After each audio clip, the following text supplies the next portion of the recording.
ஓம் ஸ்ரீகாந்தத்ருஹிணோபமன்யுதபனஸ்கந்தேந்திரநந்தியாதயः பிராச்சீனோ குரவோபி யஸ்ய கருணாலேஷாத்கதா கௌரவம் தம் சர்வாதிகுரும் மனோஜ்ஞவபுஷம் மந்தஸ்மிதாலங்கிருதம் சின்முத்ராங்கிதமுத்ரபாணிநளினம் சித்தே சிவம் குர்மஹே.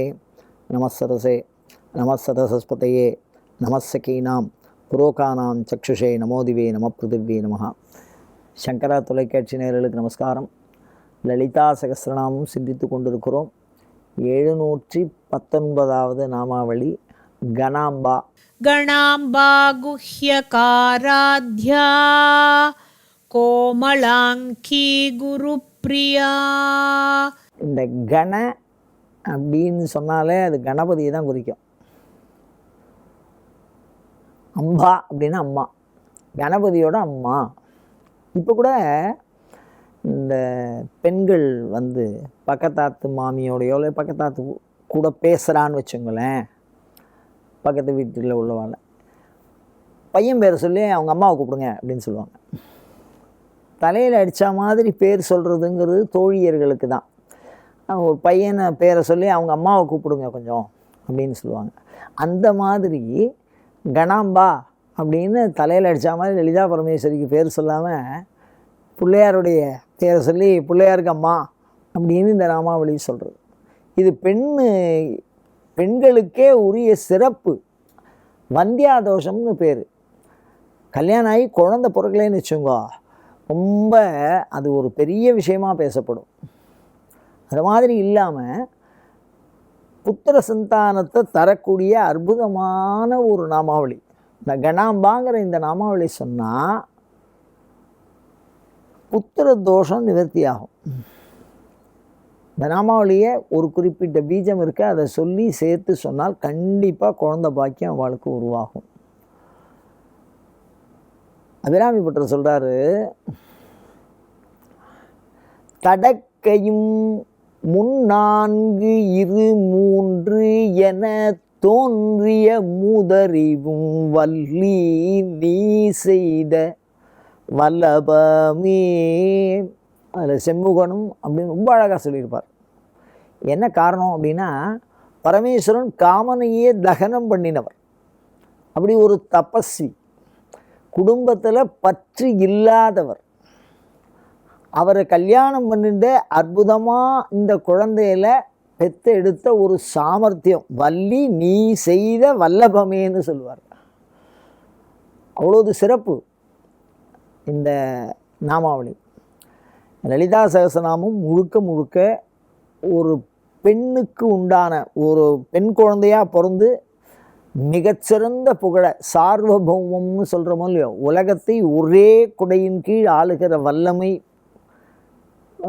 மகாராஜி, அந்த மாதிரி ஆகிற வரைக்கும் பெண்களை மிக உயர்ந்த நிலையிலே கடவுளாக்கி அரசியாக்கி அவ்வளவு பண்பையும் அவர்களுக்குள்ளே இருக்குது. அதை வெளிப்படுத்துகிற ஒரு அற்புத விஷயம் லலிதா சகஸ்ரநாமம். அதில் இந்த குழந்தை இல்லாதவாளுக்கு மாத்திரம் இந்த நாமாவளி மிகச்சிறப்பாக சொல்லியிருக்கேன், கணாம்பான். அதை முதல்லையே வேறு நான் சொல்லியிருக்கேன், காமேஸ்வர முகாலோக கல்பித ஸ்ரீ கணேஸ்வரா அப்படின்னு விக்னயந்திர பிரகர்ஷிதா, அதுலேயும் இதை சொல்கிறார். அது ஒரு பக்கம். இன்னொரு விஷயம் என்னென்னா, கணம்னா கூட்டம்னு அர்த்தம். இதுக்குள்ளே ஒரு பெரிய ரகசியம் இருக்குது இந்த கணாம்பாங்கிற நாம. என்ன அப்படின்னா, இந்த உடம்பு இருக்கோ இல்லையோ, நம்ம வீடு வந்து செங்கல், மணல், கொஞ்சம் தண்ணி, இரும்பு, ஜல்லி இதெல்லாம் ஒன்றா கலந்து கொத்தனார் கட்டியிருக்கார். அதே வீடுன்னு சொல்லுவோம். அந்த வீடை பிரித்து எடுத்தால் இதான் இருக்கும். அந்த மாதிரி இந்த உடம்பை பிரித்து எடுத்தால் அஸ்தி, சுக்லம், மாம்சம் அதெல்லாம் இருக்கும் இல்லையோ, அந்த பார்ட் அது மாதிரி இருக்கும். அது மாதிரி அம்பாளுக்கு வந்து 8 கணங்களை சொல்கிறா.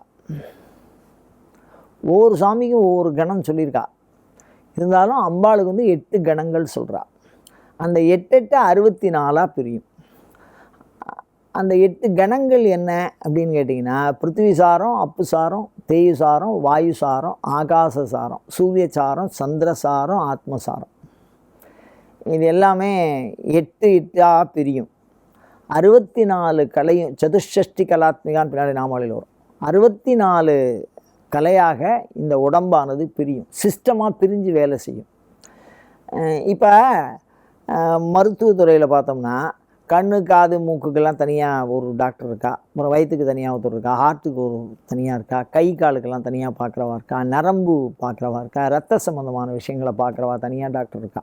அந்த மாதிரி இந்த உடம்பை வந்து எப்படி எப்படி சிஸ்டமாக பிரித்தா கூட அது அஷ்டாங்க ஹிருதயம்னே எழுதுகிறாரு ஆயுர்வேதத்தில். நூலுக்கு பேர் அஷ்டாங்க ஹிருதயம். அதான் இந்த உடலானது 8 பெரும்பகுதியை கொண்டது. 8 விதமான சிஸ்டம் இந்த உடம்புக்குள்ளே இருக்குது. அது இந்த 8 சாரமாக இருக்குது. பிருத்திவி சாரம், அப்பு சாரம் அப்படின்னு நான் சொல்லியிருக்கேன்ல, அந்த 8 தான். அந்த 8 வடிவமாக இருக்குது. அந்த சார கூட்டம் நம்ம உடம்பு முழுக்க செல்களால் ஆனது. அந்த செல்கள் எல்லாம் ஒவ்வொரு செல்லும் உயிர் உள்ளது.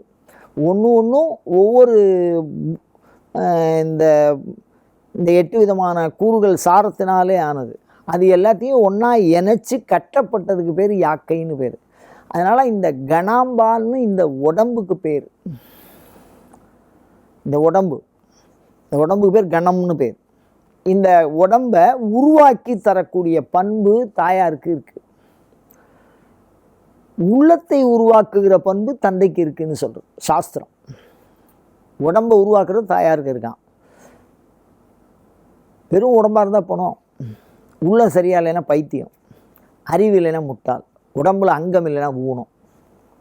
இந்த உடம்பை, இந்த கூட்டம், இந்த ஒரு தொகுதி 8 விதமான கணங்கள், அந்த 8 விதமான ஒரு, இப்போ நான் சொன்னேன்னு இல்லையா, தலை, கண், அதாவது கண், மூக்கு, இதெல்லாம் ஒரு தனித்தனியாக மருத்துவம் வச்சுருக்காளோ, அதுமாதிரி ஒரு சிஸ்டம். அது ஒர்க் பண்ணிச்சுன்னா அது உண்டியும் தனியாக, கண் உண்டியும் தனியாக, காது சிஸ்டம் தனியாக, காது, மூக்கு, தொண்டை தனியாக இருக்குது, வயிறு, அந்த மாதிரி 8 விதமான பார்ட்டாக பிரிஞ்சிருக்கு. அந்த அனைத்து கூட்டத்தின் தாயாராக, தலைவியாக, உடன் இருந்து நடத்துபவளாக உமையம்மையே இருக்கிறாள். அதெல்லாம் கணம்னு பேர். இந்த எண்வகை கூட்டத்திற்கும் தலைவி யார்? சாக்ஷாத் மனோன்மணி லலிதா பரமேஸ்வரி, இந்த கணாம்பான், இந்த கூட்டங்களின் தலைவி. பிள்ளையாருக்கு அம்மாங்கிறது ஒரு விஷயம். இந்த உடம்பில் இருக்கக்கூடிய எண்வகை பகுப்புகளின் தாயார் அவ தான். இப்போ உடம்புக்கு தாயார், உயிருக்கு தாயார், அவ்வளோதான் வித்தியாசம். உயிருக்கு தாயாராக லலிதா பரமேஸ்வரின்னு சொன்னால், உடம்புக்கு தாயாராக நம்ம அம்மா பேரை சொல்லணும். இதுவும் அதுவும் ஒன்று தான். இதில் நேரடியாக வரக்கூடிய தெய்வத்துக்கு தாயார்னு பேர். மாத்ரு தேவோபவ, பித்ரு தேவோபவ, அதிதி தேவோபவ, ஆச்சாரிய தேவோபவ. இந்த எண்வகை கூட்டங்களையும் அந்த காலத்தில் கண்டுபிடிச்சிருக்கா பாருங்க. 8 விதமான கூட்டம், அந்த கூட்டத்தினால் ஏற்படுற பலன், ஒவ்வொரு கூட்டமும் ஒவ்வொரு விதமான நன்மையை நமக்கு தரக்கூடியது. அந்த கூட்டம் குறைய குறைய ஒவ்வொரு தீமையை, ஒரு துன்பத்தை நாம் அனுபவிக்கிறோம். அந்த 8 கூட்டமும் சரியாக இருந்து சமமாக இருந்ததுன்னா, எண்வகை கூட்டமும் சமமாக இருந்தது, 8 64 கரெக்டாக இருந்தது, எந்த விதமான பாதிப்புமே இல்லாமல் இருந்தது அப்படின்னு சொன்னால் வாழ்க்கை க்ஷேமமாக இருக்கும், ஆத்ம ஞானத்தை அடையலாம், சரீரம் பலமாக இருக்கும், எல்லா விதமான நன்மையும் வரும். அந்த கூட்டத்தில் இருக்கக்கூடிய கணம் குறைய குறைய குறைய என்ன ஆகும்னா எல்லா பிரச்சனையும் வர ஆரம்பிச்சிடும்.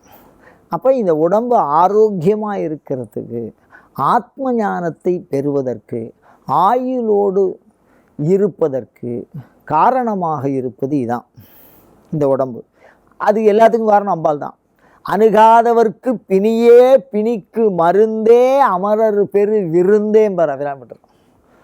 இது எல்லாமே உடம்பு சார்ந்து சொல்லப்பட்டது தான். இந்த நாமாவளி நம்ம தொடர்ந்து சொன்னோம்னா ஆத்ம ஞானமும் ஆரோக்கியமும் ஏற்படும். குழந்தை பாக்கியம் இல்லாதவர்களுக்கு குழந்தை பாக்கியம் ஏற்படும் சொல்லி பயன்பெறுவோமாக. அயம் தர்மஹா உத்தரோத்தராபிவிருத்திரஸ்து.